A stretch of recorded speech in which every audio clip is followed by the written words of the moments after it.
Vamos falar da reforma na Escócia e de John Knox. Tem uma história interessante que o professor Calhoun conta, uma história de um turista americano. Sabe como é que é turista americano, né? Ele não sabe nada. Então ele vai lá no outro país, ele não conhece, não sabe nada sobre aquele país. Então ele foi lá para a Escócia, conhecer a Escócia, e aí um motorista de táxi estava levando ele, um motorista de táxi escocês, levando ele de um lugar para o outro, e aí passaram em frente da casa do John Knox, onde tinha sido a casa do John Knox. E aí o motorista escocês, cheio de orgulho, chegou e disse, e aqui era a casa de John Knox. O americano ficou assim um pouco confuso e tal, e aí resolveu perguntar, não, mas quem foi John Knox? Quem é John Knox? Aí o motorista escocês, já franzindo a testa, né, meio contrariado, não gostando daquela pergunta, pegou e virou para ele assim, olha aqui, meu senhor, vai para sua casa e vai ler a sua Bíblia. É claro que John Knox não está na Bíblia, mas na Escócia ele é exaltado de uma maneira que, para aquele motorista, é quase como se estivesse, né? O Knox é o grande reformador da Escócia, é um reformador diferente.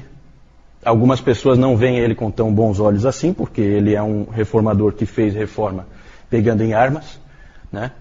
Coisa que um Calvino, por exemplo, nunca aprovou, certo? Fazer revolução. O Knox fez revolução para tomar o poder, para que os protestantes prevalecessem na Escócia.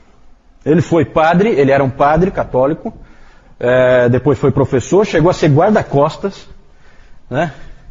Pregador e escravo, né? Que coisa mais esquisita. É que na verdade é assim, ó, eu não posso entrar em detalhes, né? Mas no meio das guerras de protestantes com católicos, eles acabaram tomando um castelo, o castelo de St. Andrew. E lá em St. Andrews os protestantes então ficaram encastelados. O John Knox era o pregador deles, fazia parte da pregação, e os franceses acabaram tomando o castelo. Os franceses sempre foram aliados dos escoceses e acabaram atacando por mar e acabaram tomando o castelo de volta. E aí ele foi aprisionado, John Knox foi aprisionado pelos franceses e foi colocado em galés, remando como escravo, remando em galés francesas, certo?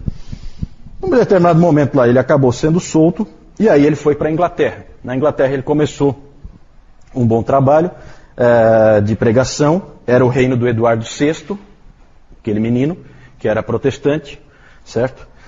E ali então havia espaço para exercer um ministério lá. O problema é que não durou muito. Por quê? Porque Eduardo VI morreu com 16 anos e assumiu a Maria a Sanguinária. E aí ele fugiu. Foi para o continente e lá ele foi viver em Frankfurt, na Alemanha. Lá em Frankfurt tinha uma colônia de ingleses por causa dessa perseguição toda. E lá houve uma controvérsia entre o John Knox e o Richard Cox, que o Lloyd Jones explora bastante naquela preleção que ele fez em 1972, eu acho, que ele fez uma preleção que o título era assim, John Knox, o primeiro puritano, certo? Por causa do espírito. E aí ele fala dessa controvérsia que houve em Frankfurt. Ali começa o espírito do puritanismo. Depois eu vou falar um pouquinho mais sobre isso. Nessa controvérsia ele acabou saindo então de lá de Frankfurt e foi para Genebra. Em Genebra acabou ficando muito próximo do Calvino. Os dois passaram a ser bons amigos e a trocar muitas ideias. E o Knox aprendendo muita coisa com o Calvino. O Knox chegou a dizer que a Academia de Genebra, ele disse assim sobre a Academia de Genebra, é a mais perfeita escola de Cristo que já existiu sobre a Terra. Coloquei ali, né? Então, de fato, aquilo que eu falei no domingo passado, a influência de Genebra sobre toda a reforma é gigantesca, né? E Deus usa a providência, porque Ele faz os caras caírem lá. Por causa de uma perseguição aqui, uma perseguição ali, todo mundo foge e vai para Genebra aprender. E um passa para o outro, não, lá é o lugar onde você aprende, e assim ia. Mas o amor dele mesmo era pela terra dele, a Escócia. É dele a famosa frase, dá-me a Escócia se não morro, né? Em que ele usou a expressão de Raquel, né? Dá-me filho, se não morro. E ele falou, ele colocava isso para Deus, dá-me a Escócia, se não morro. Para o Evangelho. Voltou à Escócia em 1559, já não era mais tão jovem, né? Ele já tinha o quê? 45, né? 45 anos, quando voltou para a Escócia. E lá, então, ele foi um reformador e um pregador. Ele escreveu junto com outros 5 Joões, viu, João? Porque ele é João, né? Então era ele, João, e mais outros 5 Joões.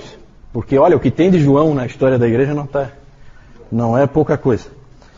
Os próprios papas, né? A gente estava comentando esses dias, João 23, né? É muito papa, né? Então é muito João. Então esses 6 Joões, vamos dizer assim, juntos escreveram a Confissão de Fé Escocesa de 1560. Eles escreveram, é impressionante, eles escreveram em 5 dias a confissão. Os 6 sentaram ali, em 5 dias estava escrita a confissão.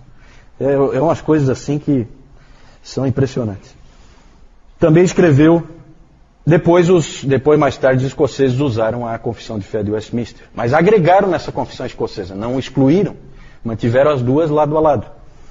Escreveu também o Knox, o primeiro livro de disciplina da igreja, então ele organizou a igreja escocesa, né? Era um modelo em que a teologia era calvinista e o modelo eclesiástico é o modelo presbiteriano, certo? Quando se fala em modelo presbiteriano, é Escócia, certo? É a Escócia. Os presbiterianos gostam muito de dizer que é o Calvino e tal, né? Mas todo o modelo completo nunca foi desenvolvido em Genebra, até porque lá é uma cidade. Não tem como você desenvolver toda a estrutura do presbiterianismo numa cidade, certo? Quem, na verdade, desenvolveu a estrutura do presbiterianismo foi John Knox, junto com seus companheiros. Então, presbiterianismo é Escócia. E aí tem muitas histórias bacanas, aí eu não tenho tempo de ficar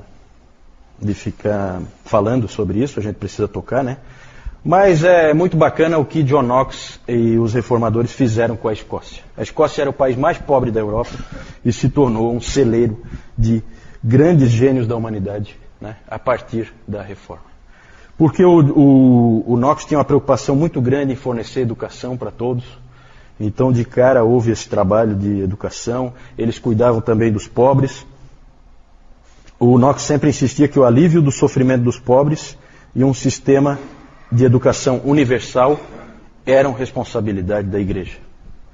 Isso ele tinha em mente. E então eles trabalharam nessa direção. E em algumas poucas gerações, então, esse país se tornou um dos grandes países do mundo. O Knox, ele foi um pregador, ele não escreveu muitos livros, escreveu alguns, mas não era um teólogo, certo? Também não é um indivíduo assim com muitas ideias originais. Ele trazia muita coisa que ele tinha aprendido em Genebra e aplicava, mas era um homem muito forte, muito dinâmico e que fazia as coisas acontecerem, certo?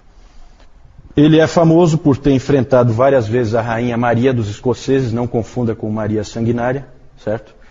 Hoje em dia se cria assim um clima, porque o pessoal não gosta dos protestantes, então se cria um clima, John Knox, o homem que fazia a rainha chorar, sabe? Querendo dar assim um sentimentalismo bobo, né? Aquela rainha ali é como qualquer rainha, sabe? Se ela não vai com a cara do Valdir, o Valdir está morto. Não tem esse sentimentalismo bobo, certo? É que o Knox ia em cima dela e cobrava. Na verdade, ela foi uma rainha que veio ser rainha num país protestante, sendo católica. E para o John Knox, apesar dela ter uma missa só para ela lá no castelo, para o John Knox não podia haver uma missa no território escocês. Aquilo incomodava ele profundamente. Então, o fato de ter uma missa lá no castelo da rainha era o suficiente para incomodá-lo, né? E realmente o Knox fazia ela tremer, né? Alguns dizem até que John Knox é o pai da democracia, né? Porque ele chegou para a rainha uma vez, numa dessas discussões, e a rainha perguntou, o que você anda dizendo sobre mim lá nas suas pregações? Aí ele falou, vá até lá e escute o que eu estou pregando. E aí a rainha fez aquela famosa frase, né, mais ou menos, né? Quem você pensa que você é? dando a entender, né, que você não é um nobre, não é um duque, não é um conde, não é nada, e você vem aqui. Aí ele falou assim, o John Knox, ele falou assim, ó, eu sou um cidadão da Escócia. É isso que eu sou, né? Como qualquer outro cidadão. Então essa resposta dele é muitas vezes vista como uma atitude democrática, né? Uma coisa de um outro pensamento, né? Que não, nessa época ainda não existia. Oi? Sim, ele tinha sido um padre católico, né? Mas ele foi convertido ao protestantismo, né? É típico da época da Reforma, né? Ó, dona Carlota. Essa é a Maria Stuart, exatamente. Depois vai unificar, né? Já está perto aí de unificar, certo? As duas dinastias e os Stuart vão dominar Escócia e Inglaterra, Reino Unido, certo? Reino Unido. Por isso que chama Reino Unido, chama até hoje, certo? Reino Unido. Já falei, né? O Dr. Lloyd Jones, em 1972, fez uma palestra na Conferência Westminster. Está aqui nesse livro, né? Do Puritano, Suas Origens e Seus Sucessores, em que ele deu o título de John Knox, o fundador do puritanismo. Isso. Aí então o Muro da Reforma, já mostrei outra vez o Muro da Reforma em Genebra. Esse Muro da Reforma foi construído com doações de calvinistas do mundo inteiro, certo? Ele foi construído em Genebra, é um grande monumento que tem lá. E bem no centro tem esses 4 homens aí, que eu já falei da outra vez. É o Farel, Calvino, o Beza, Theodore Beza, e ali o John Knox, certo? Então os 4 ficam no centro.